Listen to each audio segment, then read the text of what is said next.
Olá, meu amigo, olá, minha amiga, que a paz, que excede todo entendimento humano, te envolva nesta hora, onde quer que você esteja. Eu sou o pastor Emerson Stevanelli e quero dar início a uma série de mensagens que, no fundo do meu coração, espero, ministrem a sua vida de alguma forma, te abençoe de alguma maneira. Eu quero hoje contar para você o que foi ministrado aqui na Paz e Vida de Guarulhos, na Avenida Guarulhos, número 80. Quem sabe logo em breve você não possa estar conosco aqui em uma reunião de domingo, às 8 da manhã, às 3 horas da tarde, ou quem sabe até às 6 horas da noite. Avenida Guarulhos, número 80. Mas vamos para aquilo que realmente importa, que é falar da palavra de Deus. Um belo dia, um pai estava à beira do desespero, porque seu filho havia sido possuído por um espírito de enfermidade que o deixava mudo. Com toda certeza, algum dia, esse pai ouviu seu filho falando, nem que tenha sido na infância, as primeiras palavras, mas um espírito de enfermidade. Aí você percebe que esses espíritos não respeitam ninguém, não respeitam cor, não respeitam a condição social, não respeitam a idade que a pessoa tem. Esse espírito tomava a criança e, além de deixá-la sem falar, esse jovem também, por muitas vezes, era lançado no fogo pelo espírito e também lançado na água. Alguém hoje pode achar isso um verdadeiro absurdo. Como é que uma fogueira vai estar próximo de uma criança? Mas lembre-se que nessa época, o fogão, ele era fogão a lenha. Então era comum você ver fogueiras, seja para assar um pão numa praia, como Jesus fazia com os discípulos, ou mesmo dentro de casa, para preparar um alimento. Era comum você ver ali fogueiras em Israel. E também não era muito difícil você encontrar um poço. Afinal de contas, as mulheres iam até o poço para retirar água e ter ali o que beber dentro de casa. Então esse espírito tentava lançar esta criança na água para matá-lo afogado. Tentava lançá-lo no fogo para matá-lo de alguma forma. Mas a palavra nos ensina para nós não termos medo. Quando passares pelas águas, elas não vão te afogar. Quando passares pelo fogo, o fogo não vai te queimar. Mas é claro que esse pai estava desesperado e foi buscar a ajuda de Jesus.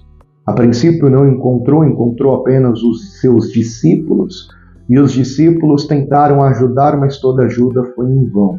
Aquilo que já era ruim ficou ainda pior. Até que Jesus chega. E quando Jesus chega, o pai repete toda a história a Jesus e diz: Senhor, se o Senhor pode curar meu filho, então cura ele, limpa ele, liberta ele. E Jesus disse para este pai: a questão não é se eu posso curá-lo, a questão é se você pode crer, porque todas as coisas são possíveis, tudo é possível àquele que acredita. E esse pai disse: sim, Senhor, eu creio, eu acredito. Mas na sequência ele disse uma frase que para mim é a central da mensagem de hoje. Ele declarou: ajuda na minha incredulidade. Se você puder, onde você estiver, declare isso: Senhor, me ajude na minha falta de fé, na minha incredulidade. Me ajude a ter mais fé na Tua palavra, a ter mais fé no Senhor, a acreditar ainda mais que o Senhor pode todas as coisas. Porque todas as vezes que você vê, ou muitas das vezes que você vê, Jesus operando um milagre, ele libera esta frase: pode ir, a tua fé te salvou, a tua fé te curou.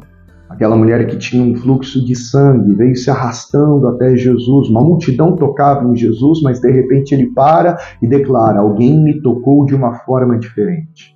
Quem foi que me tocou?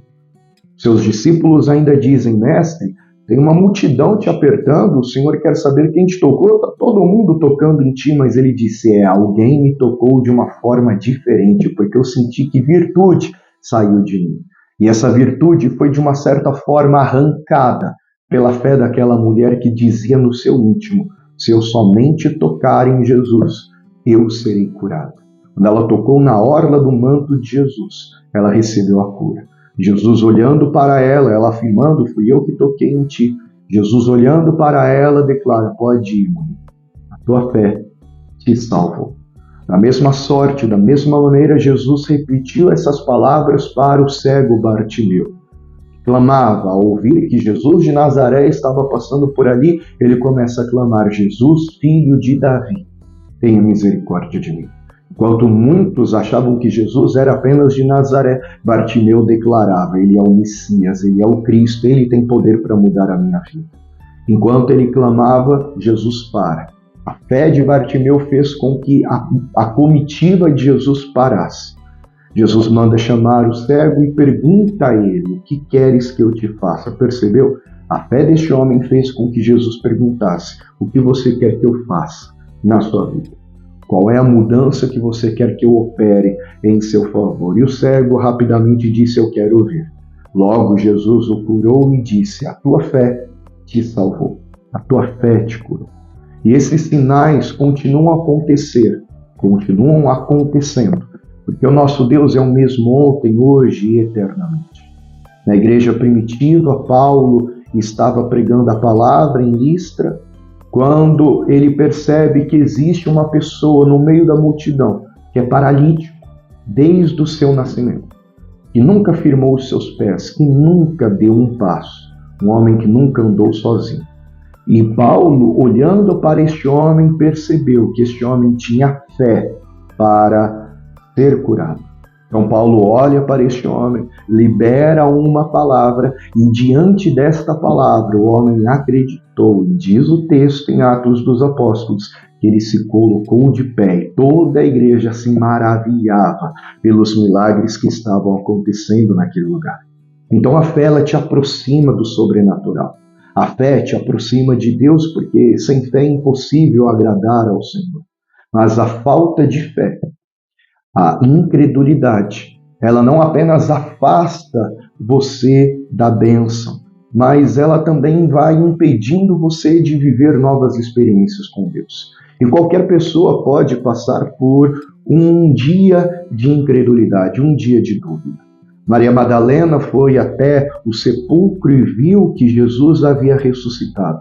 Voltou alegre contando para todos os discípulos que ele ressuscitou. Pedro e João, não acreditando, foram correndo e viram que de fato Jesus havia ressuscitado. Um belo dia, Jesus entra na casa onde os discípulos estão reunidos. Eles se alegram, festejam. Agora os seus olhos estão vendo Jesus, mas Tomé não está na casa. E quando Tomé chega, Tomé declara, eu só acredito se eu puder ver. E não apenas ver, eu quero tocar nas suas feridas, eu quero tocar nas suas mãos, eu quero tocar onde a lança machucou o seu corpo, eu quero vê-lo, eu quero senti-lo, eu quero ouvi-lo, eu quero estar com ele. Aí eu vou acreditar. Pois bem, 8 dias depois Jesus volta na mesma casa onde os discípulos estão reunidos e agora Tomé também está presente. E Jesus diz para Tomé, Tomé, seja crente, não seja incrédulo. Porque você viu, você acreditou, mas bem-aventurados são os que não viram, mas acreditaram. Sabe por que esta palavra foi escrita e registrada pelo Espírito Santo? Está escrito, está registrado que nem todos os milagres que Jesus operou estão escritos neste livro. Faltaria tinta, faltaria papel. Mas sabe por que esses sinais estão escritos aqui? O texto diz, para que você creia que Ele é o Cristo, que Ele é o Senhor e que em breve Ele voltará. Mais uma vez vou repetir, bem-aventurados aqueles que não viram, mas creram. Pode ser que os meus olhos nunca vejam um mar se abrindo. Pode ser que os meus olhos nunca vejam uma coluna de fogo. Pode ser que eu nunca veja em terra o próprio Cristo na minha frente. Mas eu acredito do fundo do meu coração que esta palavra é fiel e verdadeira. E em breve, Jesus Cristo voltará. E ele mesmo pergunta, após contar uma parábola sobre o dever de orar sempre e nunca desfalecer, ele pergunta, quando vier o Filho do Homem, quando o grande dia chegar, porventura ele encontrará fé na terra? Porque a falta de fé te impede de viver a promessa. A falta de fé, por mais que Deus tenha prometido, A falta de fé te impede de viver aquilo que Deus disse que faria em seu favor.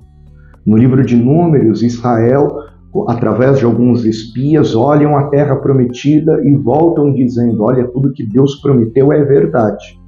Realmente a terra é boa, a terra é larga, a vegetação é maravilhosa, os frutos são maravilhosos, mas só tem um probleminha. Os moradores da terra são gigantes e nós somos pequenos aos seus olhos. Nós não vamos poder vencer, nós não vamos poder conquistar aquilo que Deus prometeu. E todos aqueles que duvidaram do que Deus havia dito, todos aqueles que não acreditaram e não lutaram para que a promessa tornasse realidade, recuaram. E durante muito tempo, eles peregrinaram pelo deserto até que chegou o dia das suas próprias mortes. Infelizmente, a incredulidade faz com que você acabe perdendo tempo, porque você tem medo de dar o próximo passo. Sabe? Deus te faz a promessa e diz: eu estou contigo, não tenha medo, eu vou na sua frente. Mas você está num lugar seguro. Aliás, um lugar que você pensa ser seguro porque você cresceu ali, você viveu sempre desse jeito. Imagine aquele povo, tudo que eles conheciam era o Egito. Por mais que no Egito eles fossem escravos, por mais que no Egito eles fossem torturados, era tudo que eles conheciam. O novo trazia insegurança. O novo trazia medo. O novo trazia dúvidas. Como é que vai ser nesse deserto? O que vai ser depois do deserto? Como é que nós vamos lutar contra os filhos de Anak? O novo traz insegurança. E a segurança dos incrédulos é o local onde estão. É por isso que muita gente não consegue dar o primeiro passo. Mas eu quero, através dessa mensagem, declarar ao teu coração que Deus está preparando algo novo para a sua vida. E se Deus está te chamando para um propósito, não tenha medo de dar este primeiro passo. Não tenha medo de avançar, porque aqueles que olham para trás, aqueles que colocam a mão no arado e olham para trás, não são dignos de mim, disse o Senhor Jesus. Mas para terminar, na carta escrita aos Hebreus, o autor declara: nós, pois, não somos daqueles que recuam para a perdição, mas nós continuamos avançando para a conservação da nossa alma. Perceba um detalhe nessa frase, perceba um detalhe nesse versículo. Aqueles que recuam, recuam para a própria perdição. Ter incredulidade, não ter a verdadeira fé, não apenas te afasta do milagre, não apenas te afasta do novo, não apenas te afasta do sobrenatural, mas a incredulidade faz com que você corra um risco gigantesco de perder a salvação da sua própria alma. Afinal de contas, Jesus Cristo disse: quem crer e for batizado será salvo. A condição principal, a primeira condição para a pessoa ser salva é acreditar. E por acreditar, por crer, a pessoa vai seguir a Jesus. Por crer, a pessoa vai se batizar nas águas. Por crer, ela vai lutar contra o pecado. Por acreditar de verdade, ela vai ser fiel ao Senhor. E por isso, as bênçãos virão e te alcançarão. Quando? Quando você confiar. Então, eu não sei qual é o seu nível de fé hoje, mas declare como aquele pai: Senhor, eu acredito em Ti, mas eu quero acreditar ainda mais. Eu confio no Senhor, mas eu quero confiar cada dia mais e mais. Eu quero estar na sua casa, eu quero ler a Tua palavra, eu quero ter uma vida de oração, eu quero ter uma vida que louve o Teu santo nome, porque eu acredito que o Senhor é o meu Deus. Eu acredito que o Senhor me amou. Eu acredito que o Senhor quis me libertar. Eu acredito que o Senhor quis salvar a minha alma e que o Senhor quer que eu viva a Tua promessa no meu dia a dia.